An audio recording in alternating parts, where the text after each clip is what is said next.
Augmented.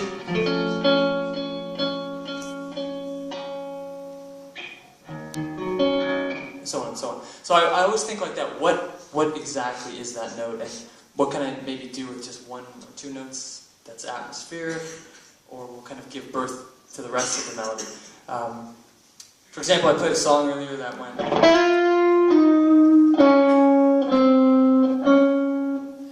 let's be honest, that's a real dumb melody. Like if you think... Really? It's pretty cheesy, but that's not the cool part of the song. It's that plus what's happening behind it that kind of makes it something interesting. So, okay, you have that melody,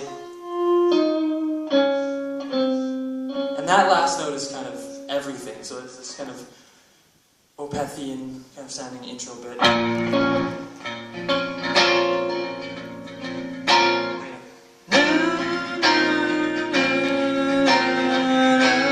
That note is the payoff. Without that chord going there, and without that note stopping there, you know, is it?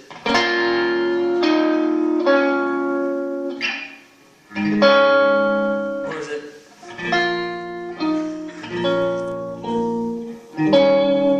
No, it's not. It's a completely different song, just because of the chord I put behind that one note. So that's how I like to think when I have a really small seed of an idea. I consider yeah, exactly. And then from there, the song slowly just starts to kind of write itself, because you've basically presented yourself with a mood, an atmosphere, or some sort of vibe. The rest of the song after that, you know, it's again a very simple melody.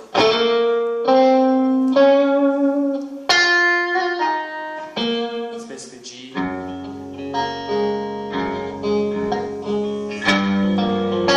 Minor 7 flat 5.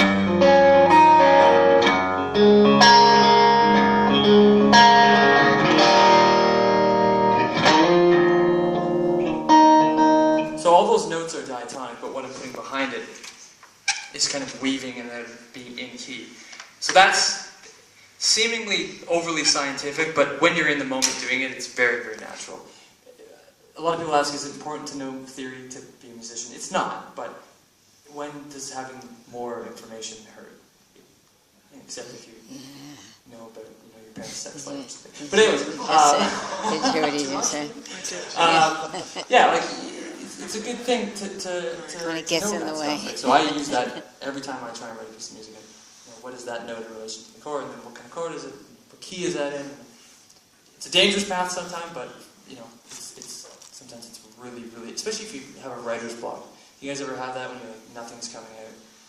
Yes. Oh no, you don't. All the time. Yeah, so that kind of helps maybe steer you back on track. So that makes sense. Anyway. Cool. Any other questions about that? Good idea. Is that how you remember everything throughout the song? Oh, that was the other part. I forgot that I had to answer something about memory. Yeah. For the most part, all the melodies were locked into place, right? I mean, any of that kind of cartwheel, lollipop kind of stuff I'm doing, that's all. I'm just kind of, I know shapes and stuff, and I'm just playing things. But the melodies are all locked into place, and that's just from writing the song, demoing the song, re-demoing the song, and then finally tracking it. And at that point, even if you wanted to forget it, you couldn't. You just know it. So, and like when you're making a record, when that whole process of you got the collection stuff, like that becomes your bait, that becomes your life for that year or two. So you never forget that stuff.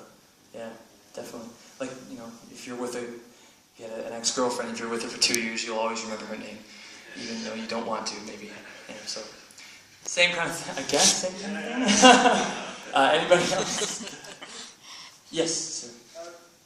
With the fact that, thanks to YouTube, you have access to thousands of really, really wonderful musicians. Oh, yeah. What advice would you give someone who's looking to develop their own sound as opposed to develop their own ability on the Right. instrument? How does one go about doing that without just copying other people? Oh, man, that's the question, isn't it? I've tried. That's the $1 million question. Yeah, I don't know. I mean, I look back on what I did, and Lee and I were talking about this today at his store, and for me, my kind of greatest asset and my greatest gift that my parents gave me was that kind of isolation to just do your own, like just, you know, go and play and go, do it. And I grew up in a very small town, and I don't know if it has anything to do with the fact that I didn't have the internet in my early days of playing, or I didn't have a smartphone. YouTube really wasn't a thing until I was probably 20, what year, like 2006 or something like that. Anyways, I didn't really have access to anything other than, in Canada it's called Much Music, which is like our version of MTV. But there were guitar gods on that. You'd get Eddie playing the Hoffa Teacher solo or something. I didn't ever have any money for tab books. Any money I did have was either candy, of course, or like whatever CD you know, as a young kid, I want that CD, I have a little bit of money to go buy. I don't know if it had anything to do with the lack of exposure to things, or when I maybe heard something, I maybe subconsciously thought there was something missing in a lot of music that I listened to. Like when I listen to a lot of guitar music, I notice there's a shockingly low amount of melody involved. There's the main theme is usually like, you know, a big kind of thing with tapping, and it's amazing. I can't do that stuff like some of these guys. Incredible guitar playing.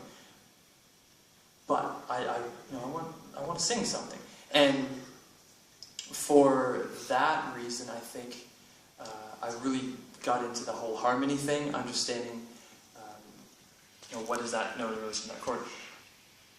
It kind of deviates from the guitar technique side of things, but you know, it's really worth your time developing. And by doing that, you kind of figure out what you like and what you don't like. And if you listen to the first two albums I did, there's an extreme, almost like ADD kind of approach to music. There's so many different styles. It's kind of confusing, but that's just where my mind was. I want to explore as many things as possible. I don't want to do the obvious thing, and you know, I'm not gonna go. No, I did that. And just like, you know, shred over top of it, right? That's kind of like an easy thing to do. That's like, here's my chops. It's more so, can I write a song that has like a vibe to it, like a, you know, there's a song off the first album I did. You guys know a song called Public Display? Yeah. Yeah, there's a melody that goes. Can't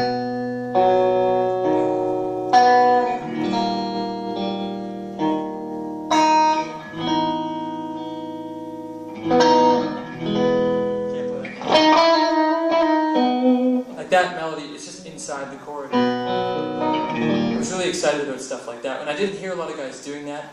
I didn't hear focus on little tiny details. It was usually the chords were an afterthought, and it was usually one style of music. It was just rock and roll or metal, and then that was it. So I think it was just either hearing something, wanting to hear something that wasn't there, and lack of exposure. Yeah. So would you advise to somebody who's looking to develop themselves in that way, to turn YouTube off for 6 months? I wouldn't say no to that. I think it's the hardest thing is being self-aware of what you're being exposed to. I told you earlier, I played in that kind of world music band for a long time, and the stuff we were playing, you know, you don't typically hear in the Western world. There was like tango music, and you know, a lot of chord progressions that were like. You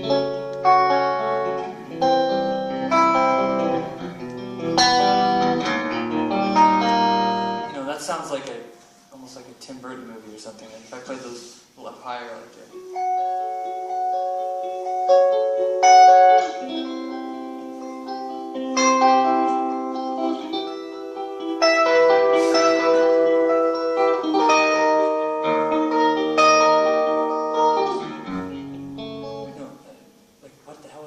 how would I turn that into a song? So I was really exposed to that stuff as opposed to maybe just the straight. That stuff really early on. But yeah, turn YouTube off and use your ears. Yeah, I hope there's something in there you can use. Yes, one more, sir. Double barrel one. First off, the pitch you use, you use quite thick gauge. This is at 0.8. So is that considered thicker? What's the 2 is like the thick one. It's like 1. It's like the base pick, I guess. This is, I mean, you can bend it. So I mean, I don't do a ton of just straight picking, so it's cool for me. And you were just saying about Tim Burton. I was just wondering if film music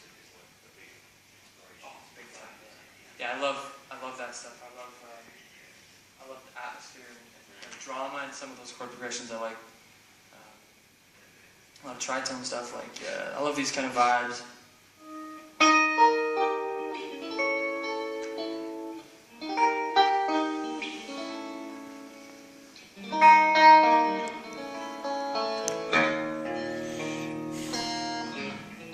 I love that kind of stuff. It's kind of proggy now, though. That's kind of become like a new thing in the progressive world. But I like that stuff a lot. I like using that out of key stuff mixed with in key stuff, like that Atomic Mind stuff I was doing. There's a song on that record called Ghost of the Robot Graveyard where I'm doing like, I'm just gonna show you.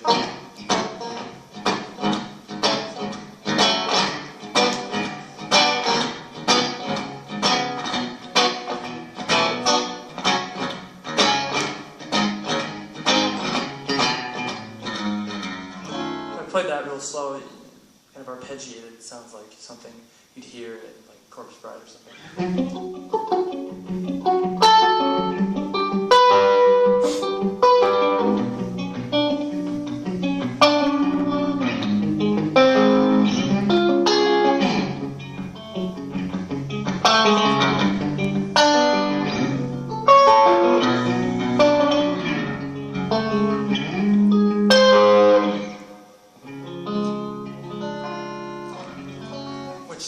Sound necessarily like rock music, but when you give it a backbeat that would be in like a blues tune or something, it sounds really unique and just really full of life and new energy to it, Yeah. Cool. One more. Anybody? You again? Yes, sir. So you're not much of a jazzer, but all that kind of stuff is something that really decides a lot of jazzing. Yeah, I like distortion, and I like bending, and I like just fun kind of guitar, stupid lead stuff. And I don't like taking it too seriously, and there seems to be a different attitude in that world. I don't think I'm ready for that yet. Yeah. Do you like that? Are you a jazz guy at all? Yeah, quite a lot, but it's just because your harmonic awareness is very, very rich and very on point. Cool, thank you very much. So I think if you train in that background, or you just use your ear to discover the resolution. Yeah, good question. What? If you said intuition, I was wondering if it was regarding tension resolution or not. Yeah, so it's 9:30. Jeez, flying by. I think I didn't ever have any post-secondary. I didn't go to school for music or anything. It was more so just an interest in video game soundtracks, movie soundtracks, TV shit, whatever, and like that world music stuff. There's so much unique harmony, different styles of music. In Brazilian music especially, there's all sorts of these really cool like.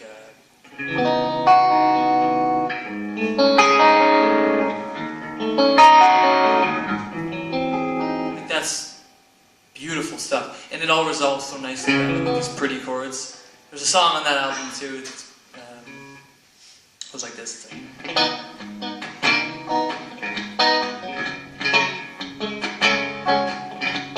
just song with Guthrie on it. Is that?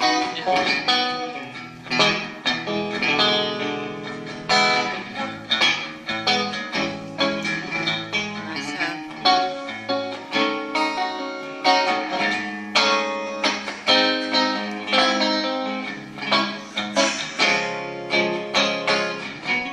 it just kind of goes on, but everything kind of resolves nicely back to its original starting point. And I used to listen to a lot of that stuff too, so I kind of picked up some tricks and how that style of music is formed and like the cliches in every kind of genre of music. And you just learn, you have no choice but to pick up the harmony from it. It's all there. And your ears just like, yes, give me more. At least I was anyways, yeah. Alright, well I'm going to play one more, and if there's no more questions, are there any more questions? If there are no more questions, let's all meet outside and we'll take pictures together and we'll have a great time. Thank you guys so much. This has been incredible. Again, thank you to Lee Anderson and to Shep. Yeah, Give your guys a round of applause for you guys for putting up with so many notes. Again, like I said, it's a huge honor for me to get to come here and do this. To be honest with you, it's quite surreal that get to kind of play guitar for you guys. So I hope to come back next year, and please continue following what I do. If you're not on Facebook, check out Nick Johnston Music, or add me as a friend, and we'll exchange cat pictures, and we'll have a good time doing that. Anyways, thank you guys so much. I really appreciate it. And play one more play.